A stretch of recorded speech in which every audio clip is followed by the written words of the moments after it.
وكل ضلالة في النار. أعوذ بالله السميع العليم من الشيطان الرجيم من همزه ونفخه ونفسه.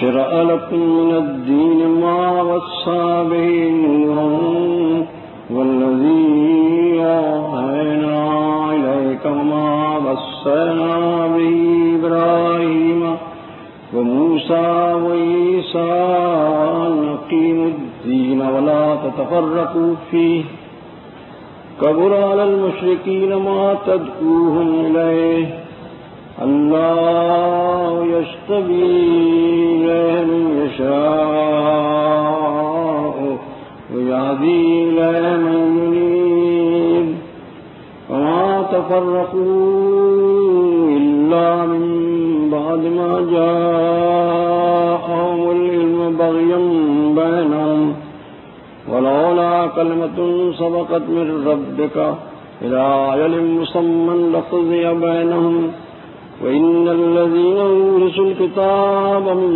بعدهم لفي شك منه مريب فلذلك فادع واستقم كما أمرت ولا تتبع أهواءهم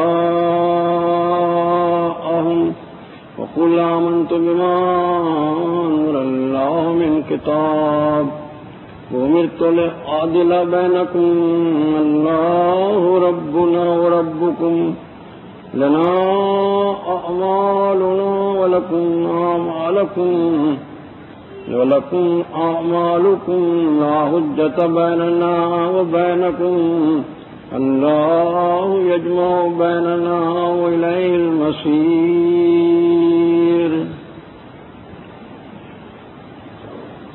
اللہ تبارک و تعالیٰ کا ارشاد گرامی ہے، شرع لکم من الدین، اللہ نے تمہارے لیے دین کا ایک واضح اور سیدھا راستہ مقرر فرما دیا. شرع کا لفظ آپ سنا کرتے ہیں اور اسی سے نکلتا ہے لفظ شریعت. اس کے معنی واضح اور سیدھا راستہ بنا دینا. اللہ تعالیٰ نے دین کا ایک سیدھا اور واضح راستہ مقرر فرما دیا اور یہی وہ راستہ ہے جس کی وصیت اللہ تعالیٰ نے نوح علیہ السلام کو کی تھی. والذی اوحینا الیک، اور اے رسول اسی چیز کی وصیت ہم نے آپ کو بھی کی ہے، اسی چیز کی وحی ہم نے آپ کی طرف بھی بھیجی ہے. وما وصینا بہ ابراہیم وموسیٰ وعیسیٰ، اور اسی چیز کی وصیت ہم نے ابراہیم علیہ السلام، موسیٰ علیہ السلام اور عیسیٰ علیہ السلام کو کی تھی.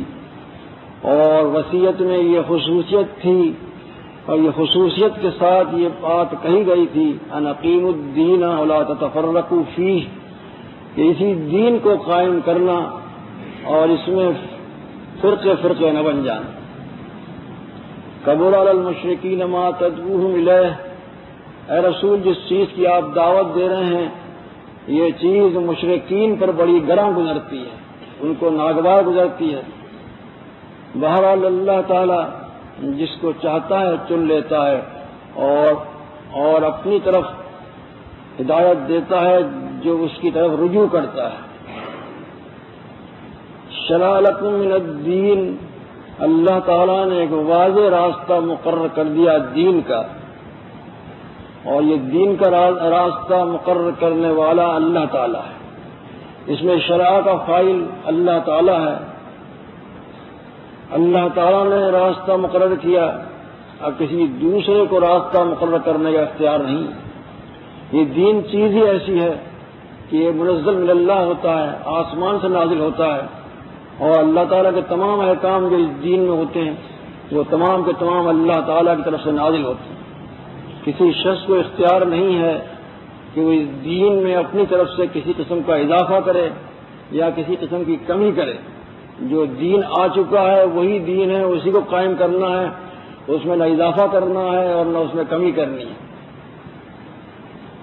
یہ الدین کیا چیز ہے؟ یہ احکام الہی کا مجموعہ ہے، یہ قوانین الہیہ کا مجموعہ ہے، یہ ضابطۂ حیات ہے جو اللہ تعالیٰ نے نازل فرمایا، اور نازل فرمانے کے بعد صاف اعلان فرمایا اتبعوا ما انزل الیکم من ربکم ولا تتبعوا من دونہ اولیاء قلیلا ما تذکرون۔ جو چیز اللہ تعالیٰ کی طرف سے، تمہارے رب کی طرف سے نازل کی گئی ہے، بس اس کی پیروی کرو، اور اس کے علاوہ ولیوں کی پیروی مت کرو۔ لیکن تم لوگ نصیحت کم ہی حاصل کرتے ہو۔ ہماری شریعت، ہماری یہ جو نازل ہوئی ہے اللہ تعالیٰ کی طرف سے، یہ دینی شریعت ہے، اور دین ہمارا کامل ہے۔ اللہ تعالیٰ خود فرماتا ہے الیوم اکملت لکم دینکم واتممت علیکم نعمتی ورضیت لکم الاسلام دینا۔ آج میں نے تمہارے لیے تمہارے دین کو کامل کر دیا، تم پر اپنی نعمتیں پوری کر دیں، اور تمہارے لیے جس دین کو پسند کیا اس کا نام اسلام ہے۔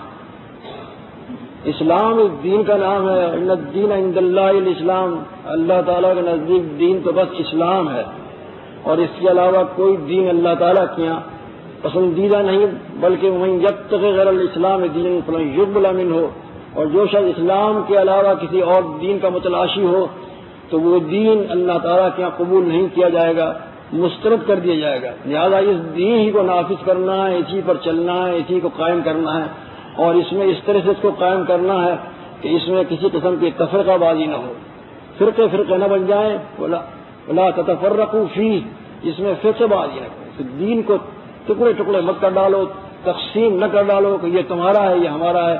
اس قسم کی باتوں سے دین نہیں رہتا، بلکہ پھر وہ ایک مجموعہ ہوتا ہے لوگوں کی رائے کا، اور اس طرح سے وہ خالص دین جو اللہ تعالیٰ نے نازل فرمایا تھا وہ باقی نہیں رہتا۔ اللہ تعالیٰ فرماتا ہے الا للہ الدین الخالص، اللہ کے لیے تو دین خالص ہے۔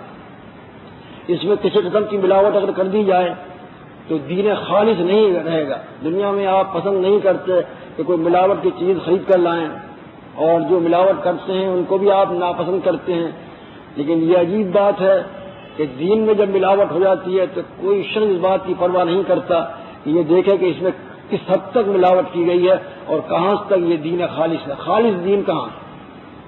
یہ عجیب اور غریب بات ہے کہ لوگوں نے دین کو ایک بالکل معمولی چیز سمجھ رکھا ہے۔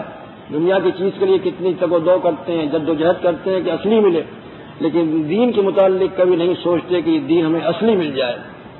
وَاعْتَصِمُوا بِحَبْلِ اللَّهِ جَمِيعًا وَلَا تَفَرَّقُوا، اللہ تعالیٰ فرماتا ہے اللہ کی رسی کو مضبوطی سے پکڑ لو، اور اس میں فرقے نہ بن جاؤ۔ یہ اللہ تعالیٰ نے اپنی رسی کو پکڑنے کی ہدایت کی ہے۔ اب وہ ہم آج کل جو ہم دیکھتے ہیں ہر شخص کی علیحدہ رسی ہے، ایک رسی نہیں ہے اس کو سب پکڑ لیں۔ مختلف فرقے ہیں اور مختلف رسیاں ہیں، جس کے ہاتھ میں جو رسی آ گئی اس نے سمجھا یہی اللہ کی رسی ہے۔ اور یہ رسی آتی کہاں سے ہے؟ ماں باپ کی طرف سے آتی ہے۔ ماں باپ نے جو رسی ہاتھ میں دے دی، انسان یہ سمجھتا ہے کہ یہی رسی ہے اللہ تعالیٰ کی، حالانکہ یہ ماں باپ کا رسی ہاتھ میں دے دینا یہ معیار نہیں ہے۔ اگر ماں باپ کا رسی ہاتھ میں دے دینا معیار ہو تو پھر وہ کون سے ماں باپ ہیں جو معیار نہیں رہیں گے؟ ہر بچہ اپنے ماں باپ کو معیار سمجھتا ہے، اور اس طرح سے ایک لاتعداد معیار بن جاتے ہیں، اور حقیقت یہ ہے اتنے لاتعداد معیار بن جانے کے بعد یہ نتیجہ خود نکل آتا ہے کہ یہ معیار جو ہیں یہ حق نہیں ہو سکتے۔ معیار تو ایک ہوا کرتا ہے، اس پر سب کو پرکھا جاتا ہے، یہ اتنے معیار کیسے ہو سکتے ہیں؟ ہاں لوگوں نے کیا کیا ہے کہ اتنے معیار بنا لیے ہیں کہ اس کا حد و حساب نہیں، تو ان سے آگے بڑھنے کے بعد پھر علماء آ جاتے ہیں، پھر علماء کی بات کو سمجھا جاتا ہے اور ان کو بھی معیار سمجھا جاتا ہے، بلکہ یوں سمجھنا چاہیے کہ قرآن مجید اور احادیث نبوی کو پرکھنے کے لیے علماء اور بزرگان دین معیار بن گئے۔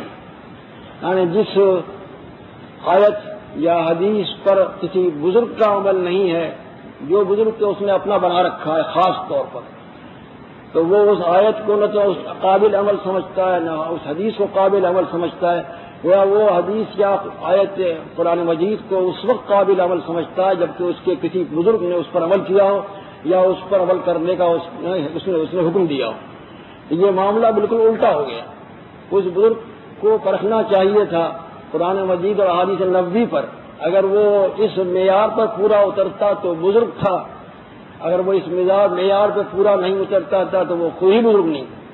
ہم گاڑی الٹی چلا رہے ہیں, گنگا الٹی بہ رہی ہے. یہ عجیب و غریب بات ہے.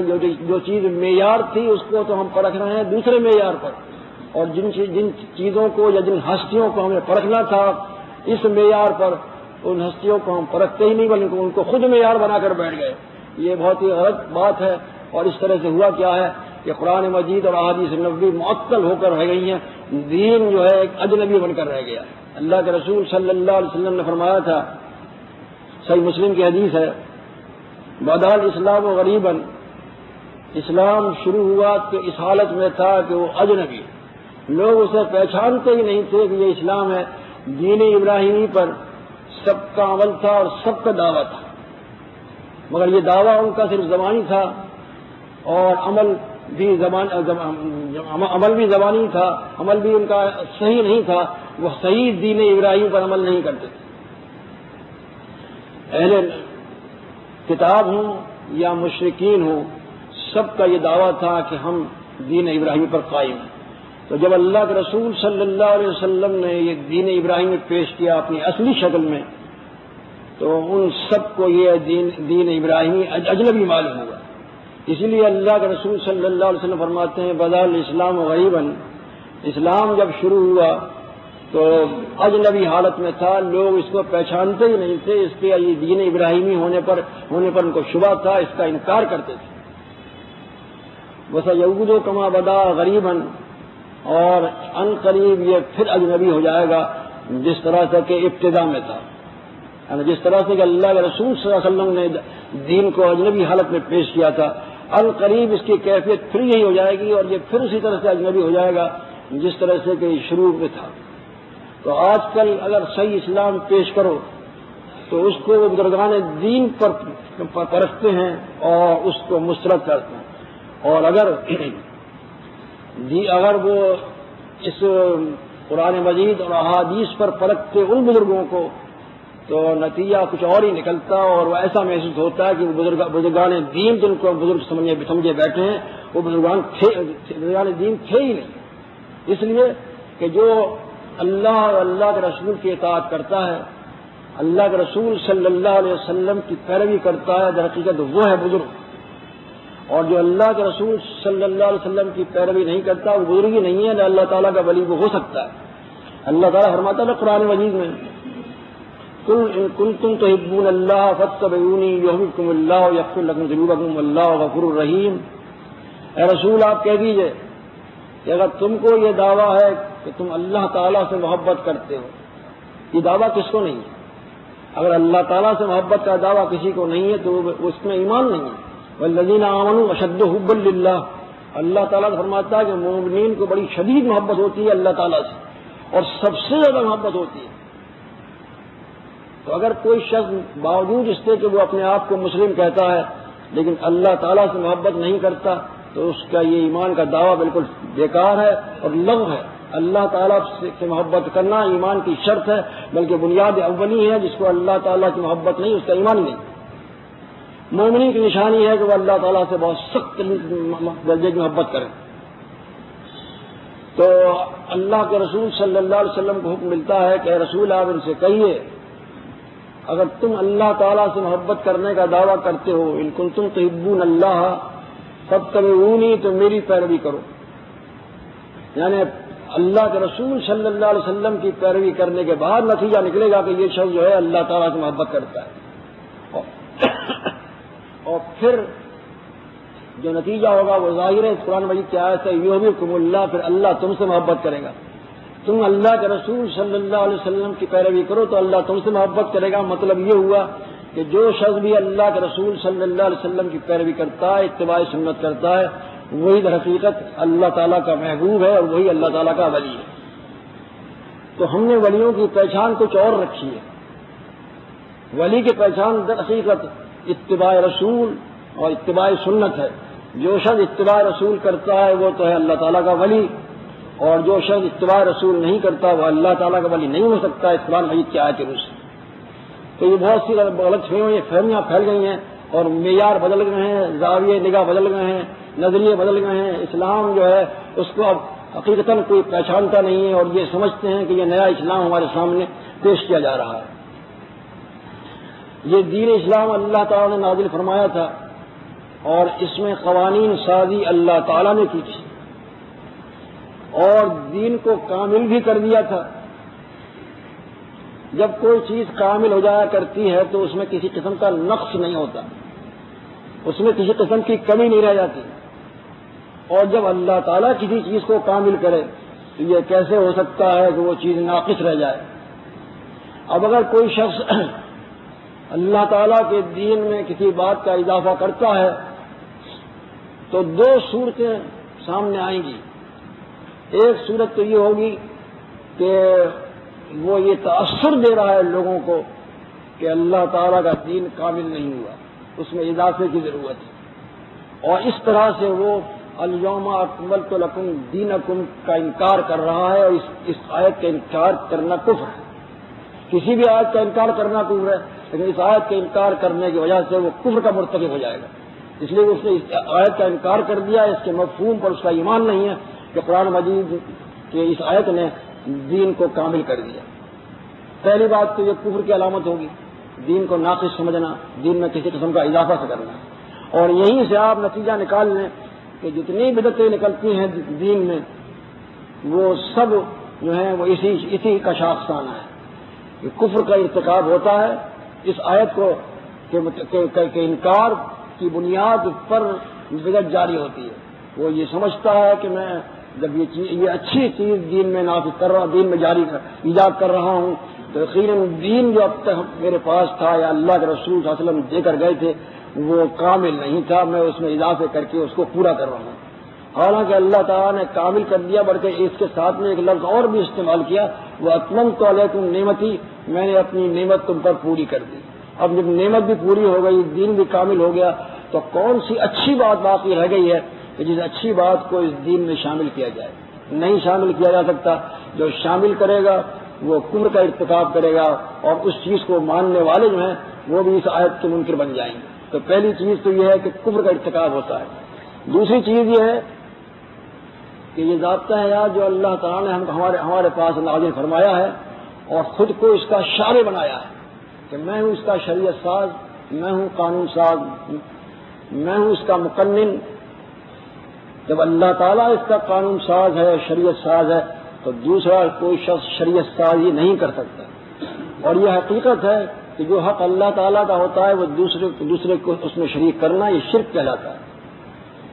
اس آیت کی روح سے بھی یہ معلوم ہوتا ہے کہ جب شارع اللہ تعالیٰ ہے تو دوسرا کوئی شارع نہیں ہو سکتا۔ انسانوں کو ہدایت کے لیے اللہ تعالیٰ اپنا قانون بھیجتا ہے، اپنی طرف سے ہدایت نامہ بھیجتا ہے۔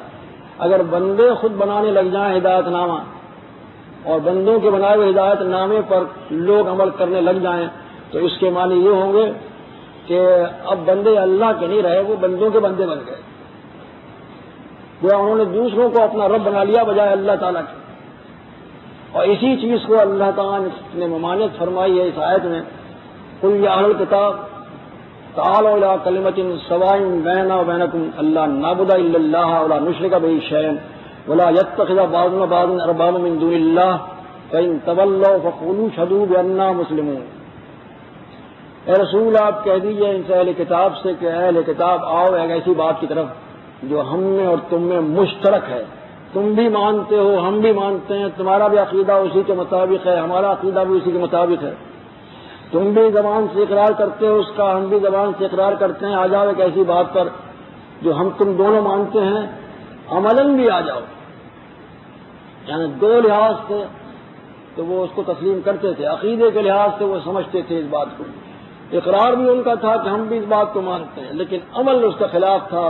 تو دعوت دی جا رہی ہے کہ عملاً بھی اس چیز کو تسلیم کر لو، اور وہ کیا چیز ہے کہ اللہ نعبد الا اللہ، کہ ہم اللہ کے علاوہ کسی کی عبادت نہ کریں،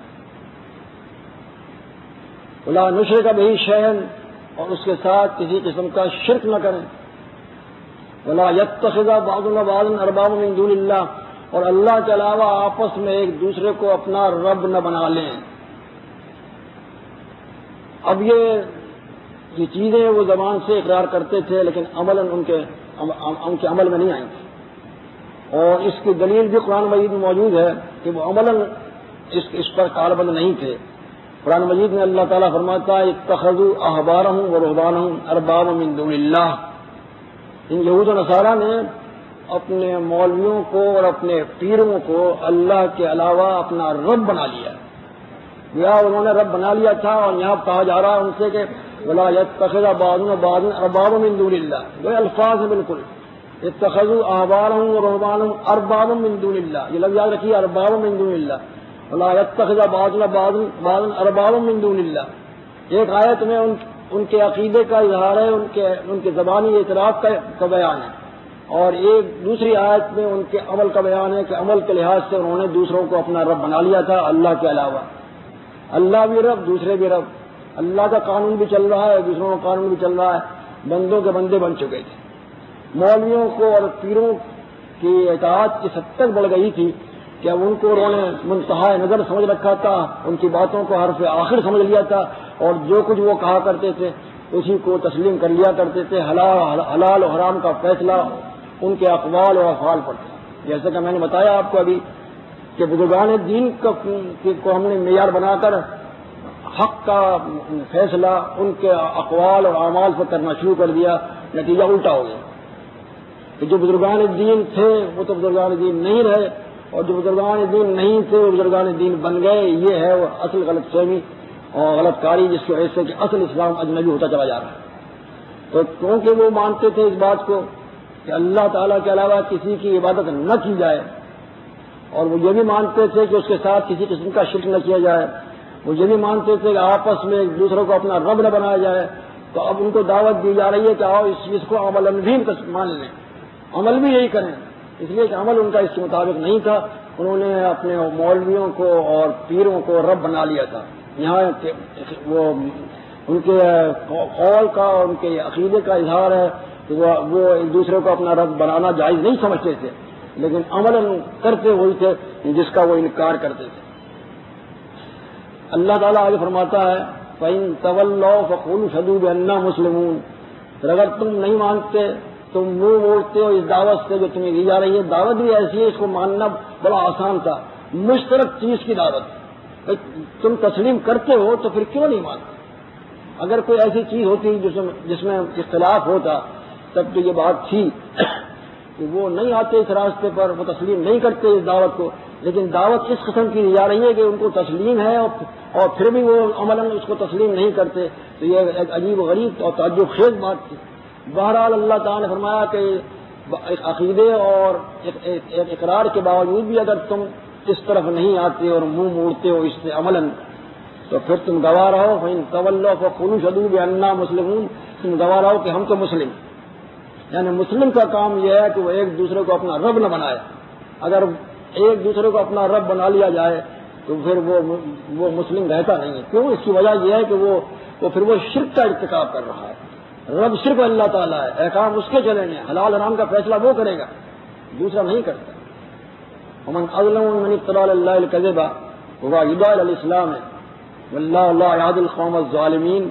اللہ تعالیٰ فرماتا ہے اس سے بڑا ظالم کون ہوگا جو اللہ تعالیٰ کی طرف جھوٹ بات منسوب کرے.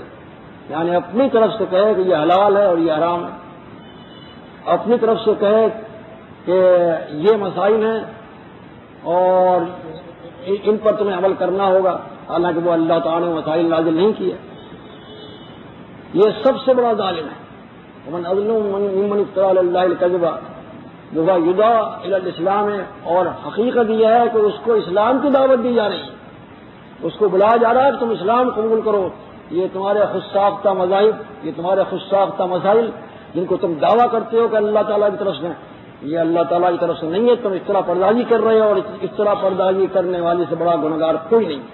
سب سے بڑا ظالم ہے وہ شخص جو اللہ تعالیٰ کی طرف کسی بات کو منسوب کرے. واللہ لا یهدی القوم الظالمین. اللہ ظاہر ظالموں کو ہدایت دے کر منزل مقصود تک نہیں پہنچاتا. ہدایت دے کر منزل مقصود تک نہیں پہنچاتا. ہدایت کی دو قسمیں ہیں. ایک ہدایت تو وہ ہے کہ سیدھا راستہ بتا دیا جائے. ہدی للناس قرآن مجید سب کے لیے ہدایت ہے، ہر فرد کے لیے قرآن مجید ہدایت ہے. وہ کیا کرتا ہے قرآن مجید؟ کہ وہ بتاتا ہے یہ سیدھا راستہ ہے، اس پہ چلو. اس کے بعد اختیار دیتا ہے چلنے کا. من شاء فلیؤمن من شاء فلیکفر، جس کا جی چاہے ایمان لے آئے، جس کا جی چاہے انکار کر دے۔ اختیار ہے انسان کو سیدھے راستے پر چلے یا نہ چلے، مگر اللہ تعالیٰ بڑا رحیم و کریم ہے، وہ راستہ بتاتا ہے، اس راستے کے فوائد بتاتا ہے، اس راستے پر چلنے کے انعام بتاتا ہے، اور غلط راستہ بھی بتا دیا اس نے کہ اس طرف چلنا، ہدیناہم النجدین، اللہ تعالیٰ نے دونوں راستے بتا دیے اور بتا دیا کہ اس راستے پر مت چلنا، اس راستے پر چلو گے نقصان اٹھاؤ گے، آگ میں جلو گے، دونوں باتیں اس نے کر دی۔ لیکن اس کے باوجود بھی اگر کوئی شخص نہیں مانتا تو اللہ تعالیٰ اس کو زبردستی راہ راست پر نہیں لاتا، راہ راست پر اسی کو لاتا ہے جو اس کی طرف رجوع کرتا ہے اور اس کے راستے میں آنے کی جد و جہد کرتا ہے۔ ہاتھ پہ ہاتھ رکھے ہم بیٹھے رہیں اور اس بات پر قانے رہیں کہ جو ماں باپ سے ہم نے دین پایا ہے وہی حق ہے، تو کتنے دین حق ہوں گے؟ یہ پہلے سوچئے کتنے دین حق ہوں گے۔ کوئی لڑکا ایسا ہے، کوئی بچہ ایسا ہے جو کہتا ہو کہ میرے ماں باپ گمراہ تھے، میں ان کے مذہب کو چھوڑ دوں گا، نہیں چھوڑتا۔ یہ اتفاق کی بات ہے کہ وہ بڑا ہو کر تحقیق کر لے اور بعد میں اپنے ماں باپ کے مذہب کو مسترد کر دے، لیکن بہت کم ایسا ہوتا ہے۔ تو اس کی وجہ صرف یہی ہے کہ اس نے اپنے ماں باپ کو معیار حق سمجھ رکھا ہے۔ اب اس معیار حق کو مسترد کر کے کرنا کیا ہے؟ سب سے بڑی پہلی بات یہ ہے کہ اس کو اللہ تعالیٰ کا رجوع کرنا ہوگا، اور یہی چیز یہاں بیان کی اللہ تعالیٰ نے، یہدی الیہ من ینیب، کہ اللہ تعالیٰ ہدایت دے کر منزل مقصود تک پہنچاتا ہے اس شخص کو جو اس کا رجوع کرتا ہے۔ تو ایک تو ہدایت کے معنی ہے راستہ بتا دینا، اور ایک ہدایت کے معنی یہ ہے کہ راستے پر چلا کر منزل مقصود تک پہنچا دینا، یہ دو معنی ہیں۔ جب اہدنا الصراط المستقیم ہم کہتے ہیں تو جو شخص کے صحیح راستے پر آ چکا ہے، اسلام پر چل رہا ہے، حتیٰ کہ اللہ کے رسول صلی اللہ علیہ وسلم بھی یہ دعا کیا کرتے تھے اہدنا الصراط المستقیم، تو اس صورت میں اس کے معنی یہ ہوں گے کہ اللہ راستہ تو بتا ہی دیا ہے تو نے، لیکن اس پر چلاتا رہے اور منزل مقصود تک پہنچا دے، کیونکہ ہو سکتا ہے کہ راستے میں کسی اور بھی شیطان ڈگمگا دے اور انسان غلط راستے پر چلنے لگ جائے۔ اس لیے اللہ تعالیٰ سے بار بار دعا کرنی چاہیے کہ اللہ تعالیٰ سیدھے راستے پر چلا کر منزل مقصود تک پہنچا دے۔ تو یہ چیز ہر ایک کو نہیں ملا کرتی، یہ اس کو ملتی ہے جو رجوع کرتا ہے اللہ تعالیٰ کی طرف۔ اور رجوع کا طریقہ کیا ہے؟ رجوع کا بھی طریقہ بتا دیا ہے۔ صرف زبان سے آپ کہتے رہیں اللہ تعالیٰ میں تو یہ رجوع کرتا ہوں، اہدنا الصراط المستقیم، تو دعائیں کرتے رہیں، عملاً کوئی بھی کوشش نہ کریں آپ تو راہ راست نہیں ملے گا۔ اللہ تعالیٰ فرماتا ہے الذین جاہدوا فینا لنہدینہم سبلنا، جو لوگ ہمارے راستے میں آنے کی کوشش کرتے ہیں ہم ان کو بتا دیتے ہیں اپنے راستے۔ جب تک آپ جد و جہد نہیں کریں گے، ایک تو رجوع ہو انابت اللہ، اللہ تعالیٰ کا رجوع کرنا، اور دوسری جد و جہد جب تک آپ نہیں کریں گے اس وقت تک صحیح راستہ نہیں ملے گا۔ اور اگر آپ قانے بن کر بیٹھ گئے کہ جس راستے پر ہم نے اپنے ماں باپ کو پایا ہے یا اپنے علماء کو پایا ہے، تو اس طرح سے راستہ کبھی نہیں ملے گا، آپ کو جد و جہد کرنی ہوگی۔ تو انہوں نے یہود و نصارہ نے اپنے علماء کو اور اپنے مشائخ کو رب بنا لیا تھا، والمسیح ابن مریم اور عیسیٰ علیہ السلام کو بھی رب بنا لیا تھا، اور وہ ان کی پوجا بھی کرتے تھے، ان کو اللہ تعالیٰ کا بیٹا بھی بنا رکھا تھا، نعوذ باللہ من ذالک۔ اسی چیز کو جو آیت ختم ہوتی ہے تو اللہ تعالیٰ فرماتا ہے سبحانہ عما یشرکون، سبحانہ عما یشرکون، کہ اللہ تعالیٰ پاک ہے ان کے اس شرک سے۔ وہ شرک کیا تھا؟ علماء کو اپنا رب بنا لیا، پیروں کو اپنا رب بنا لیا، شرک کر رہے تھے ان کو رب بنا کر، یعنی ان کے حلال و حرام پر چل رہے تھے، ان کو معیار سمجھ رکھا تھا، ان کی باتوں کو حرف آخر سمجھتے تھے، یہی ان کو رب بنانا تھا۔ حلال و حرام کا فیصلہ اللہ تعالیٰ کرتا ہے۔ وَلَا تَقُولُوا لِمَا تَصِفُ أَلْسِنَتُكُمُ الْكَذِبَ هَٰذَا حَلَالٌ وَهَٰذَا حَرَامٌ لِتَفْتَرُوا عَلَى اللَّهِ الْكَذِبَ إِنَّ الَّذِينَ يَفْتَرُونَ عَلَى اللَّهِ الْكَذِبَ لَا يُفْلِحُونَ۔ اللہ تعالیٰ فرماتا ہے اپنی زبانوں کو یوں مت ہلا دیا کرو، لا تقولوا لما تصف ألسنتكم الكذب، اپنی زبانوں کو یوں چلا کر یہ نہ کہہ دیا کرو اپنی زبانوں سے کہ یہ حلال ہے اور یہ حرام ہے، لتفتروا علی اللہ الکذب، اس طرح سے تم کیا ہوگا کہ تم اللہ تعالیٰ پر بہتان لگاؤ گے، اس طرح پردازی کرو گے، جھوٹ بات کو منسوخ کرو گے، اس نے تو نہ حلال کیا ہے نہ حرام کیا ہے، تم اپنی طرف سے اس کو حلال کر رہے ہو حرام کر رہے ہو، اور تاثر یہ دے رہے ہو کہ اللہ تعالیٰ کا حلال کیا ہوا ہے یا حرام کیا ہوا ہے۔ یہ تاثر دینا یہ اللہ تعالیٰ پر اس طرح پردازی ہے۔ بات کیا ہے جب کوئی شخص کسی چیز کو حلال کہتا ہے تو اس کے معنی یہی ہوتے ہیں کہ یہ چیز اللہ تعالیٰ کی طرف سے حرام کی گئی ہے، تو کوئی شخص اپنی طرف سے کسی چیز کو حلال نہیں کہہ سکتا، اور جب کوئی شخص کسی چیز کو حرام کہتا ہے تو اس کے معنی یہی ہوں گے کہ وہ اس کی حرمت کو اللہ تعالیٰ کی طرف سے بیان کر رہا ہے، اس لیے کوئی شخص اپنی طرف سے کسی چیز کو حرام قرار دے نہیں سکتا۔ لیکن یہ تاثر دینا کہ حلال ہے اللہ تعالیٰ کی طرف سے، یہ حرام ہے اللہ تعالیٰ کی طرف سے، یہ تاثر دینا گویا اللہ تعالیٰ پر اصطلاح پردازی ہے۔ اللہ تعالیٰ نے نہ اس چیز کو حلال کیا تھا نہ حرام کیا تھا، انہوں نے اپنی رائے سے اس کو حلال کر لیا اور اپنی رائے سے اس کو حرام کر لیا۔ لتفتروا علی اللہ الکذب، تم اس طرح سے اللہ تعالیٰ پر بہتان باندھو گے، اور وہ شعوری طور پر یا غیر شعوری طور پر زبان سے کہے یا نہ کہے وہ اللہ تعالیٰ پر اصطلاح پردازی کرے گا، اس لیے کہ وہ اس شخص نے اللہ تعالیٰ کے دین میں اپنی طرف سے تحلیل و تحریم کی، اپنی طرف سے حلت و حرمت کا فتویٰ لگایا، اپنی طرف سے حلال حرام کر دیا۔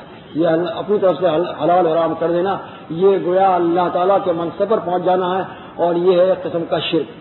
اللہ تعالیٰ اپنے دین میں کسی قسم کی شرکت پسند نہیں کرتا، نہ اپنی ذات میں وہ کسی قسم کی شرکت پسند کرتا ہے، نہ اپنی صفات میں وہ کسی قسم کی شرکت پسند کرتا ہے، اور نہ اپنے حقوق میں۔ یہ اس کا حق ہے کہ انسانوں کے لیے قوانین بنا کر بھیجے، ضابطہ حیات بنا کر بھیجے، جس کو کہتے ہیں دین یا دین اسلام۔ یہ اس کا کام ہے، جب اس کا کام ہے تو اب بندے اس میں شریک نہیں ہو سکتے، اور نہ اللہ تعالیٰ کسی کو اللہ اپنے احکام میں شریک کرنا پسند کرتا ہے۔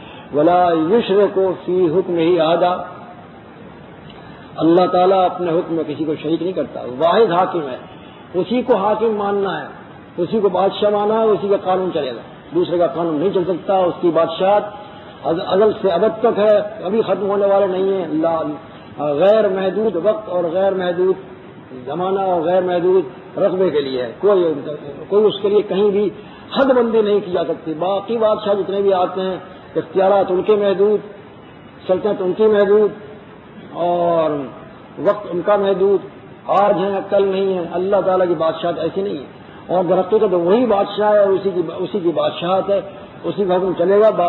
حکم بادشاہ کا اور قانون کا چلا کرتا ہے، وہ بادشاہ کا قانون چلا کرتا ہے۔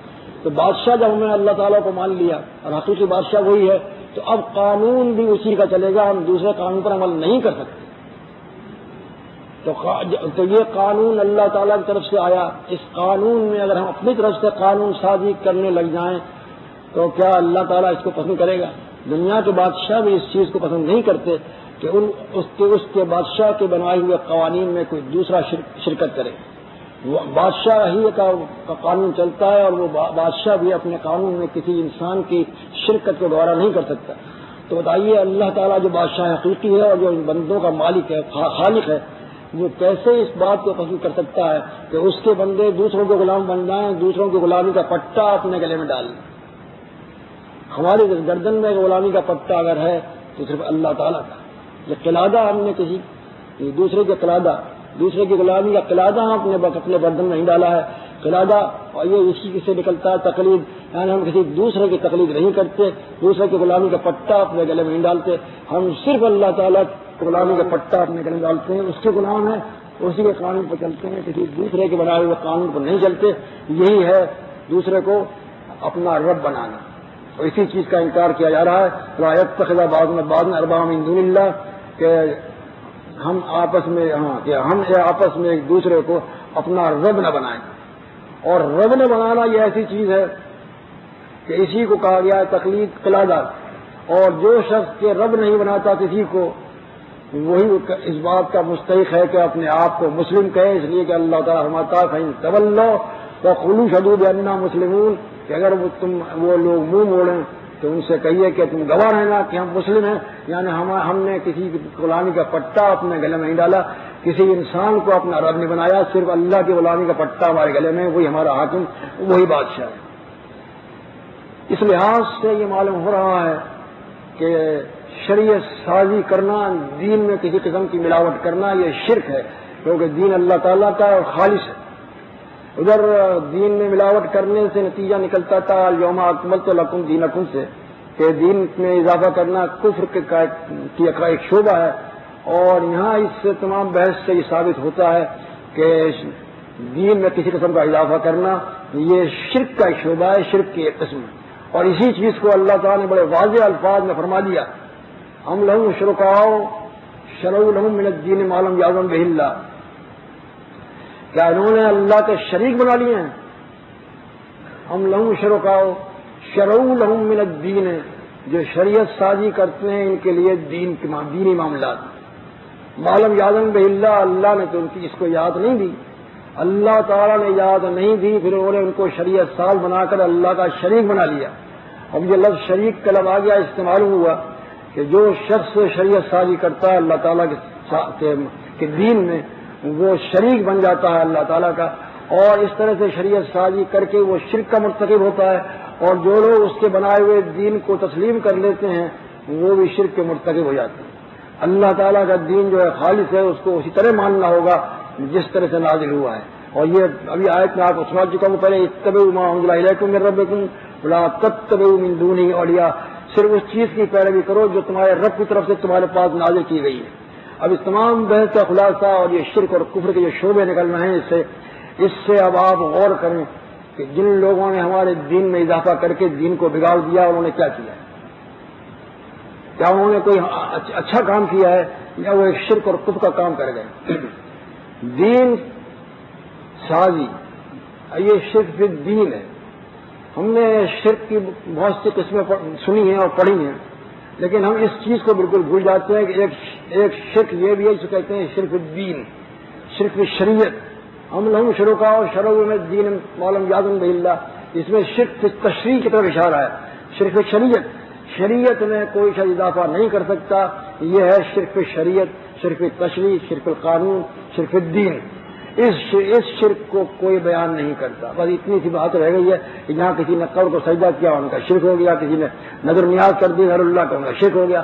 چند باتوں پر بڑا زور ہے، اور اس بات پر بالکل زور نہیں دیا جاتا کہ اللہ کے دین میں دوسروں کا احکام نہیں مانے جائیں گے، دوسروں کے فتوے نہیں چلیں گے۔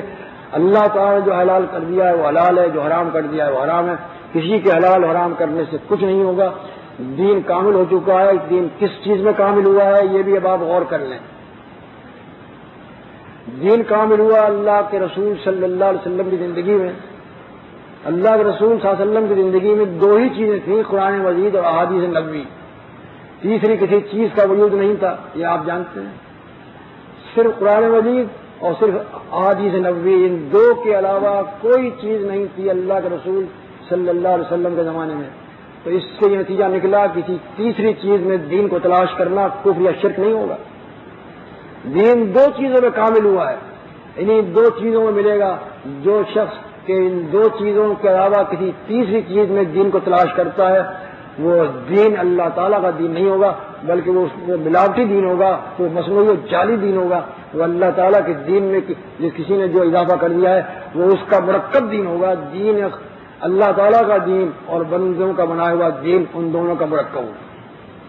اور صرف یہی نہیں، بعض لوگ تو اس حد تک بڑھ جاتے ہیں کہ اللہ تعالیٰ کا فرمان ایک طرف اور وہ اپنے کسی بزرگ کا قول ایک طرف، اور وہ اس پر عمل کرتے ہیں، اللہ تعالیٰ کے قانون کو عمل نہیں کرتے۔ اب ان دو چیزوں کی مثالیں میں آپ کو دیتا ہوں۔ یہ جو کتابیں آپ نے سنی ہوں گی فتووں کے متعلق، بہت سے فتوے ہیں آپ سنتے رہتے ہیں، فتاوی تاتار خانیہ، فتاوی عالمگیری، فتاوی قاضی خان، فتاوی شامی، فتاوی علماء الحدیث۔ ان تمام فتووں کی کتابوں کو آپ پڑھ کر دیکھیں، پھر اس کے بعد فتاوی کتابیں ایسی کتابیں بھی لے لیں آپ، ہدایہ، شرح وقایہ، در مختار وغیرہ، تو آپ کو ایسا نظر آئے گا کہ وہ دین جو اللہ تعالیٰ نے نازل فرمایا تھا وہ تو شاید اس میں 1/10 ہے۔ فتاوی عالمگیری میں 50,000 مسائل ہیں، فرض کیجئے کہ اس میں زیادہ سے زیادہ اگر 5,000 مسائل ہیں اللہ تعالیٰ کی طرف سے نازل کردہ، تو یہ 45,000 مسائل کہاں سے آئے؟ یہ اللہ تعالیٰ کے دین میں اضافہ ہے یا نہیں؟ اس 45,000 مسائل کے متعلق ہمارا کیا عقیدہ ہونا چاہیے کہ یہ اللہ تعالیٰ کا دین ہے یا اللہ تعالیٰ کے دین میں کسی نے اضافہ کر کے شرک کا ارتکاب کیا ہے، ہمیں اس سے بچنا چاہیے۔ ہر کتاب میں اس طرح آپ دیکھ لیں، ہر فرقے کی کتاب میں آپ کو یہ چیز نظر آئے گی۔ علماء الحدیث کی کتابیں نکلی ہیں ابھی فتوے کے متعلق، اور وہ 11 جلدوں میں شائع ہوئی ہیں، فتاوی علماء الحدیث، ان کو بھی آپ دیکھ لیں، کہیں تو آپ کو دلیل مل جائے گی، کہیں بے دلیلی فتویٰ دے دیا گیا ہے۔ اور وہ علامہ زبیدی صاحب جب تبصرہ لکھتے ہیں 5ویں جلد پر رسالہ محدث میں، تو وہ چیخ اٹھے، تعریف تو بہت کی کہ یہ بہت اچھا کام کیا ہے مرتب کرنے والے نے کہ اس کا کتاب مرتب کر دی، اس میں تمام علماء حدیث کے فتوے آ گئے، اور جب تک بکھرے پڑے تھے یہ موتی ایک جگہ آ گئے۔ تعریف بھی کر کے مفتی صاحبان پر ایک چوٹ کر دی، اور وہ چوٹ یہ ہے کہ کاش مفتی صاحبان اپنے ہر مسئلے کی دلیل بھی لکھ دیتے، اپنے ہر مسئلے کی دلیل بھی لکھ دیتے، اور اس کا مطلب یہ ہے کہ دلیلیں ہر مسئلے کی لکھی نہیں گئی بلکہ اپنی رائے سے اس میں مسئلے بیان کیے گئے، اور اس طرح سے اپنی رائے سے بنائے ہوئے مسئلوں کا اس میں ایک انبار لگ گیا ہے۔ اب اس طرح سے کوئی مذہب ایسا واقع نہیں بچا جس میں کہ رائے سے فتوے نہ دیے گئے ہوں۔ مولوی عبداللہ روپڑی صاحب کی بھی کتاب شائع ہوئی فتاوی الحدیث، اس میں بھی انہوں نے ایسے مسئلے لکھے ہیں کہ دلیل نہیں دی۔ مثال کے طور پر میں آپ کو ایک مسئلہ پیش کرتا ہوں اس کا۔ وہاں لکھا ہے اگر کوئی شخص بازار میں کسی چیز کو خریدتا ہے جو نقد میں تو ملتی ہے 100 روپے میں اور ادھار میں ملتی ہے 150 میں، تو یہ سودا جائز ہے۔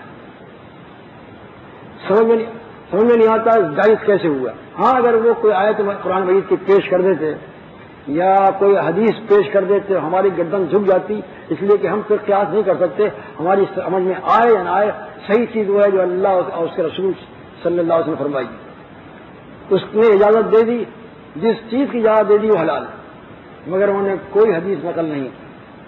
اب جب کوئی حدیث بھی نقل نہیں کی تو اس مسئلے کے متعلق ہم کیا سمجھیں کہ ایک چیز جو نقد میں مل رہی ہے 100 روپے میں، وہی سال بھر بعد اس کو ملتی ہے 150 روپے میں، یہ 50 روپے کس بات کی؟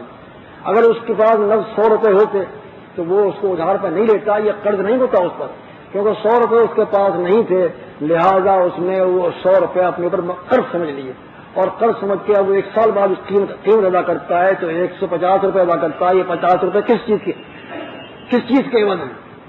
چیز کی قیمت تو 100 روپے ہے، یہ کس بات کے 50 روپے دے رہا ہے؟ وہ کھلا سود ہے، لیکن وہ فتویٰ دے گئے اور بے دلیل دے گئے، اور ایسی چیز کا فتویٰ دے گئے جو قطعاً حرام ہے۔ اس طرح سے آپ دیکھیں گے کہ بے شمار مسائل اس میں مل جائیں گے، اور فقہی کتابوں میں بھی اور فتاوی عالمگیر وغیرہ میں بھی آپ کو بے شمار مسائل ملیں گے۔ ان مسائل کا جب یہ حال ہے تو آخر ان کو مستند کیوں سمجھا جاتا ہے، یعنی اللہ تعالیٰ کا دین کیوں سمجھا جا رہا ہے؟ مثال کے طور پر میں حنفی فقہ کچھ باتیں آپ کے سامنے بیان کرتا ہوں۔ صحیح مسلم کی ایک حدیث ہے جس میں اللہ کے رسول صلی اللہ علیہ وسلم فرماتے ہیں کہ عصر کا وقت اس وقت شروع ہوتا ہے جب کہ سایہ